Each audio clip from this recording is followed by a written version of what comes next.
Hello and welcome to Dear Grief Guide, a podcast where each week I answer one anonymous letter from a listener feeling lost, stuck, heartbroken, or overwhelmed in the midst of grief. My name is Shelby Forsythia.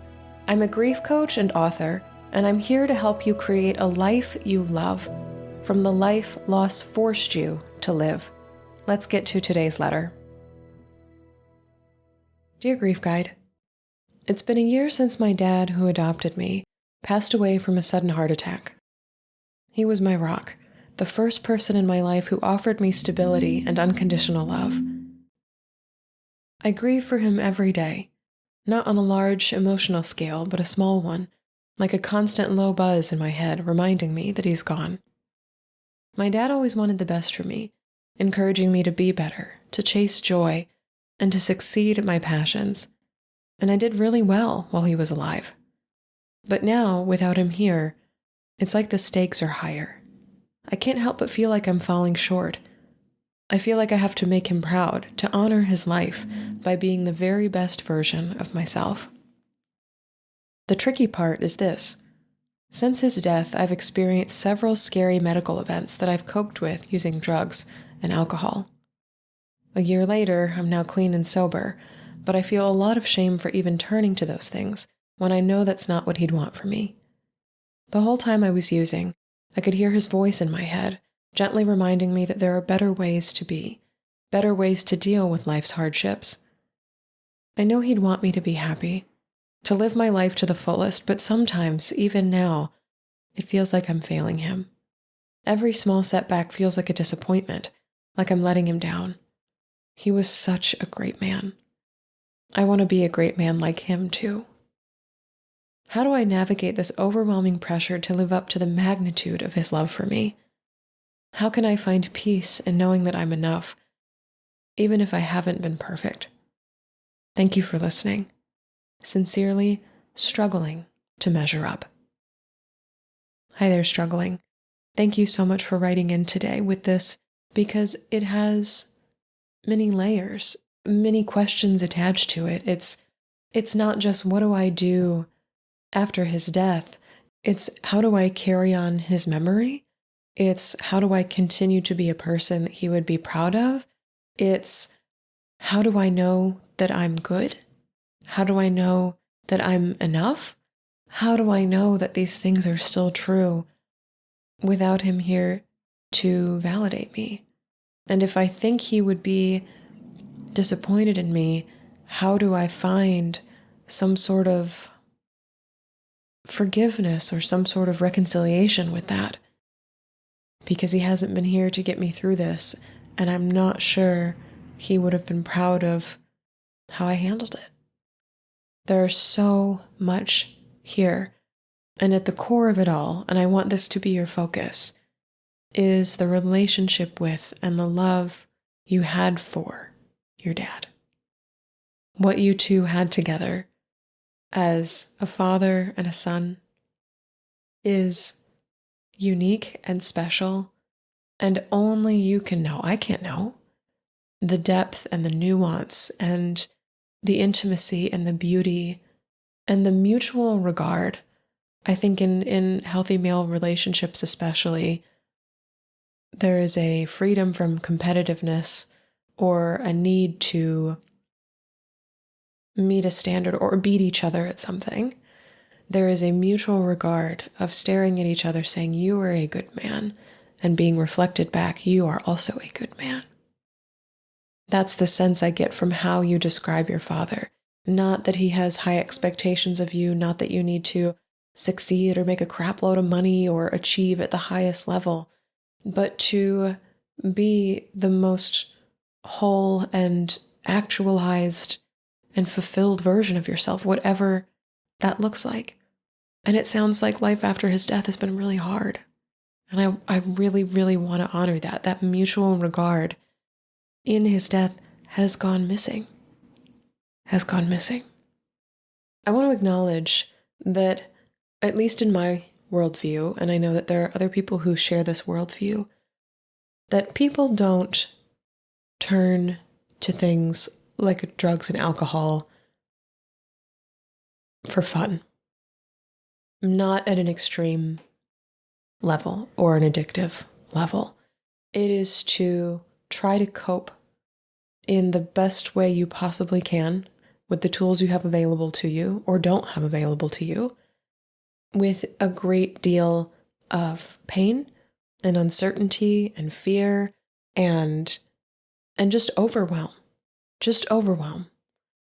In seeking drugs and alcohol, oftentimes, I think as humans, we are seeking relief or escape or just a temporary pause in the fire hose of pain and emotions and overwhelm that is pointed directly at our chests. I get the sense that this might be true for you. In your story, you had a series of very scary medical events, things that perhaps were life-altering, if not potentially life-ending, that your father could not be there for because of his recent death. And so it makes sense to me that you coped using drugs and alcohol, in your words. You are now clean and sober. In under a year, you are now clean and sober. Yet the dominant emotion that you feel is shame, because on some level you know that it would have made your dad sad. It would make his heart hurt to know that this is what you chose during a very difficult season of your life.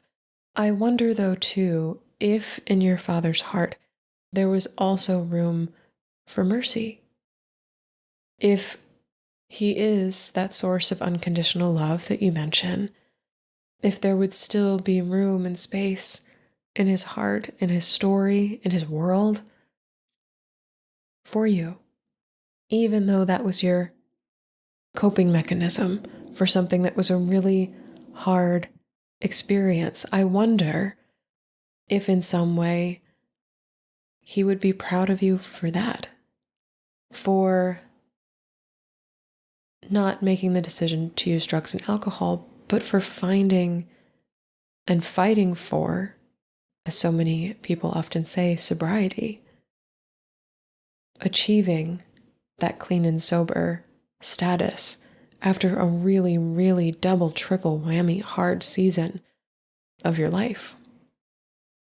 You might write a letter to him. I'm not sure how you communicate with him right now, if at all, but to ask for his forgiveness or his understanding of what you've been through. Just really bearing your soul and saying, I know this isn't what you would have wanted for me. It's still what I chose. I'm not proud of it. I'm not proud of myself, but I am proud of myself for no longer using in this way, for having other coping mechanisms that work, for finding different outlets for the pain. These are things that I know I can be proud of for myself. I wonder, and I know I'm just asking a lot of questions here, but instead of asking the question, is this enough for him? Would he be proud of your life right now? I wonder if it would feel helpful to turn it on yourself. Is this enough for you? Are you proud of the life that you've made for yourself in your father's absence, in your father's stead, in the aftermath of his death? And if not, how would you like things to change? An important caveat here, moving forward. None of us can go back and change what has happened, and it's one of the hardest truths of being human. And you can, by all means, you can beat yourself up for the decisions that you made, but an alternative to that is compassion, mercy, summoning this kind and unconditionally loving heart of your father, whom you admire so much, and saying, yeah, even that choice, even that decision, even that path is welcome because you are my son and I'm your dad. And that cannot be severed, that cannot be changed, even in death, even with addiction. So is this enough for you, the life you've made for yourself right now? And are you proud of yourself? And then moving forward, struggling. I wonder, you might like to develop a ritual for cataloging your accomplishments.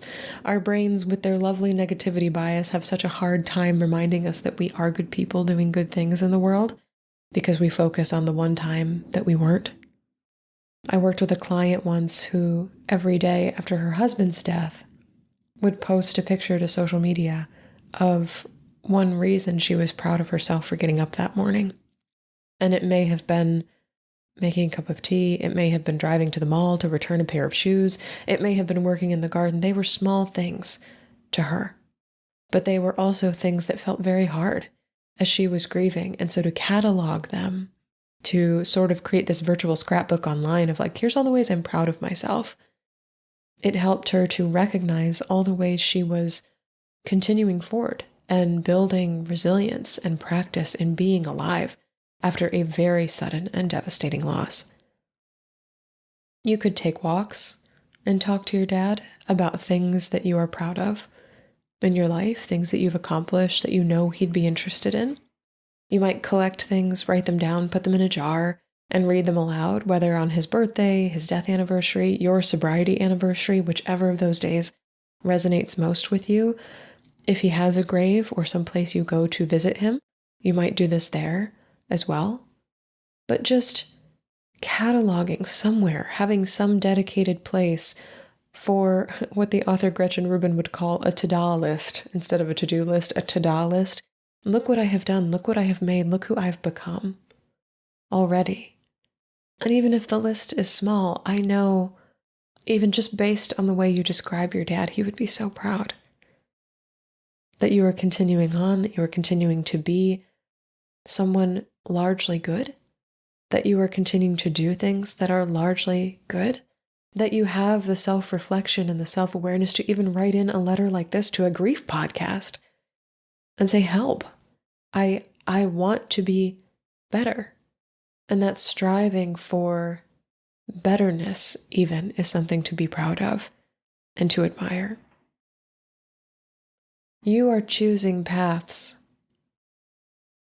because of paths you've chosen in the past. We all are. We walk forward now, not with no context. We walk forward with all of the context that lies behind us, everything that has come. Maybe sobriety is an opportunity to make your dad proud of you in a new way, in a way he's never been proud of you before, in a way and with a pride that knows from experience that there are other paths you could be choosing right now. You know from your experience with drugs and alcohol that you could choose that path again, because we all have free will. You are saying no to that because you are saying yes to other things, to moving forward in different ways, to honoring your dad in different ways, to coping with scary medical issues in new and different ways. And that is something to be proud of. Just because he's never been proud of you for this specific thing before does not mean he can't be proud of you now, if you believe there is still a connection between the two of you. And something else, the last thing I'll mention, is that if you are looking for ways to summon that fatherly pride in the present, take a look back at what he was really proud of you for in the past. Was he proud of you for winning a race? Was he proud of you for standing up to a bully? Was he proud of you for becoming a source of sturdiness and stability to other people in your life, perhaps a partner, perhaps a pet, perhaps children? Was he proud of you for doing things that showed your independence, like getting a home or applying for a job by yourself or driving a car? Or was he proud of you for rescuing a friend from a really hard situation? What were some very specific things that he was proud of you for in life? I would encourage you to list at least 10, but if you can do more, do more, do more, do more. Because the question that follows that for every item on your list, ask yourself, how can I replicate this kind of event in the present? How can I show independence? How can I win a race? How can I be stable for my friends or my family? How can I be this person that I know my father was proud of me for being in the past? And how can I bring that version of myself and that version of him and his pride and his love forward into the present? Struggling, I know you have this in you. I am so grateful you've written to me today about feeling this pressure to make your Father proud, and with all of your layers and with all of these questions, may you know that there are ways to release this grip or this laser focus on what you believe you've done wrong or how you've been bad, and shifting, reorienting that focus to what good you have done and that there still is to do, what you are capable of, and who He knows you to be, how you can see yourself and the world through His eyes. Good luck.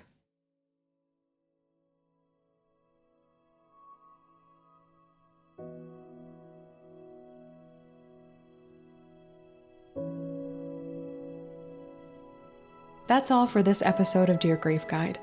Thank you so much for joining me today. If you're feeling lost, stuck, heartbroken, or overwhelmed in the midst of your own grief, check out my free workshop, Grow Through Grief: 3 ways to stop feeling stuck and start moving forward. I'll give you 3 easy, actionable tools for navigating life after loss and show you how you can create peace, stability, and compassion right there in the middle of grief's confusion and uncertainty. You can find the workshop link in the show notes. If this podcast helped you feel a little less alone in your grief, please subscribe and leave a review on Apple Podcasts, Spotify, or wherever you're listening. And be sure to share Dear Grief Guide with a friend, because you never know what someone you love is going through. You can submit your anonymous letter for the show and find additional grief support at shelbyforsythia.com. Music for Dear Grief Guide is performed by Addie Goldstein. Editing by Rue Spence of Synivia. Until next time, I see you. I am so proud of you and the work that you're doing in the world. And I love you. Because even through grief, we are growing.